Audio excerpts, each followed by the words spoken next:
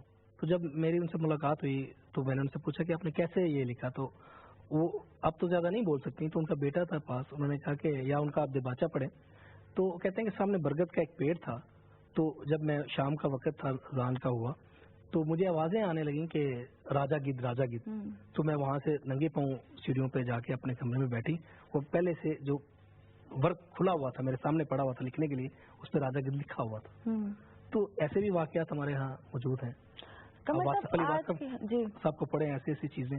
تو یہ اندر کہیں نہ کہیں یہ جذبہ جو ہے یہ آپ کو شاعر, ادیب اور افسانہ نگار بناتا ہے. قمر صاحب, آج کی شاعری میں جو ہم سنتے ہیں اور جو شاعری آج سے 15-20 سال پہلے ہوتی تھی, آپ کی نظر میں کیا فرق ہے, کیا آپ کو لگتا ہے؟ جو بیسکس ہیں, جو بنیاد ہے ہماری, وہی لوگ ہیں جو ہم آج سے 20 سال پہلے آپ کہہ لیں, آج سے 50 سال کہہ لیں. غالب آج کتنے صدیوں بعد بھی زندہ ہے. اقبال جو ہے وہ دن بدن ان کا نام بڑے سے بڑا تر ہوتا جا رہا ہے. تو وہ لوگ تو ہمارے آپ کہہ لیں کہ انہی سے یہ ساری چیزیں نکلتی ہیں, اور انہی سے سیکھ کے جس نے بڑے ادیبوں کو, بڑے شاعروں کو نہیں پڑھا, میں سمجھتا ہوں کہ وہ کوئی ایسی نیا چیز اور نئی تخلیق کرنے میں کامیاب نہیں ہو پائے. مطالعہ بے حد ضروری ہے. آپ کی شعر و ادب کی دنیا کا کوئی دلچسپ واقعہ جو آپ ہمارے ساتھ شیئر کرنا چاہیں؟ شعر و ادب کے حوالے سے دلچسپ واقعہ تو مطلب میں جب شروع میں شاعری کرتا تھا, یا میں اب بھی جب تو میرے والد صاحب جو ہے وہ اس کو اتنا زیادہ نہیں اچھا سمجھتے, وہ سمجھتے ہیں یہ سارے فضول باتیں, انجینئرنگ جاب ملی ہوئی ہے, کام کرتا رہے تو یہی ٹھیک ہے, شاعری واری چھوڑنی چاہیے.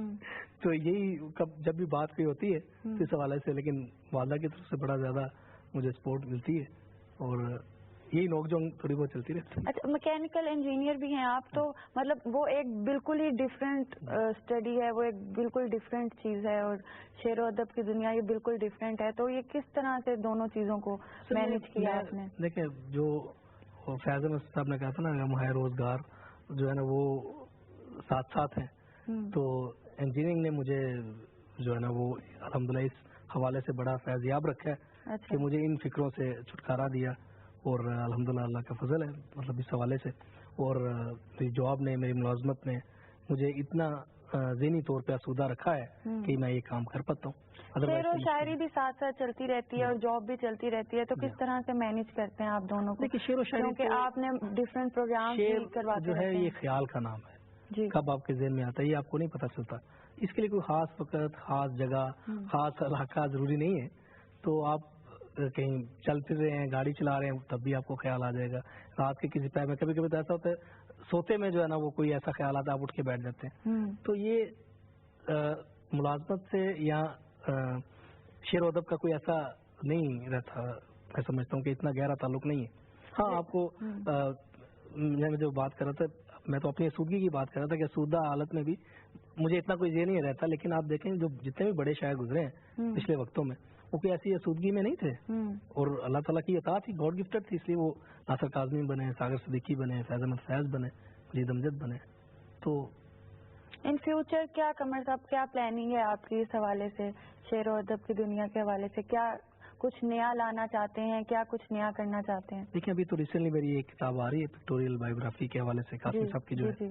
اس کے بعد انشاءاللہ میرے شعری مجموعہ ایک آئے گا کوئی 5-6 مہینے میں, تو وہ اس پہ کام کر رہا ہوں میں. اور پھر دیکھتے ہیں انشاءاللہ آگے آگے جیسے جیسے زندگی کیسے لے کے چلتی ہے اسی طرح پہ انشاءاللہ کام کریں گے. ہماری نوجوان نسل پاکستان کے اس وقت جو آپ کو دیکھ رہے ہیں, کیونکہ ماشاءاللہ آپ نے اتنی چھوٹی عمر میں اتنی کامیابیاں حاصل کی ہیں, تو اپنی ان کامیابیوں کے حوالے سے آپ کیا میسج دینا چاہیں گے کہ وہ بھی ایک دن آگے جا کے کامیاب بنے؟ دیکھیں, اس میں 2 باتیں بڑی ضروری ہیں. جی, ایک تو محنت سب سے اہم ضروری بات ہے. دوسرا سنسیئرٹی جو ہے, آپ کا مخلص پن اپنے کام کے ساتھ. اگر آپ اپنے کام کے ساتھ مخلص نہیں ہیں, آپ کو اللہ تعالیٰ بھی نہیں نوازے گا, آپ کو لوگ بھی نہیں نواز سکتے. لیکن اگر آپ مخلص ہیں اپنے کام کے ساتھ, آپ محنت کرتے ہیں, تو اللہ تعالیٰ آپ کا بازو ہمیشہ پکڑے رکھتا ہے, کبھی آپ کو چھوڑتا نہیں. یہ میرا ذاتی تجربہ ہے. جی قمر صاحب, آپ کا بہت بہت شکریہ. بہت اچھا میسج دیا قمر صاحب نے کہ محنت تو ضروری ہے ہی, سنسیئرٹی بھی بہت ضروری ہے, چاہے آپ کسی بھی شعبے سے تعلق رکھتے ہوں. اس وقت کی قدر کریں نوجوان نسل, کیونکہ آپ ہی نے پاکستان کو روشن پاکستان بنانا ہے. اسی کے ساتھ کومل سلیم کو دیجیے اجازت. اللہ حافظ.